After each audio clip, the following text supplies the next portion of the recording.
Hey guys, Carter here with BES Suspension. Right now I'm with Project Fire Command, our 2021 Bronco two-door we turned into a truck.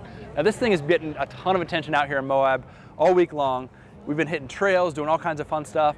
But the other day we had an awesome opportunity to get with the Sons of Smokey Wilderness Defense. We had the Bronco Nation out there, as well as the Bronco Wild Fund for a trail cleanup. We got out in some of the different parts of the area around Moab that just get neglected. We went to a gun range, went to some different areas that just have a ton of trash.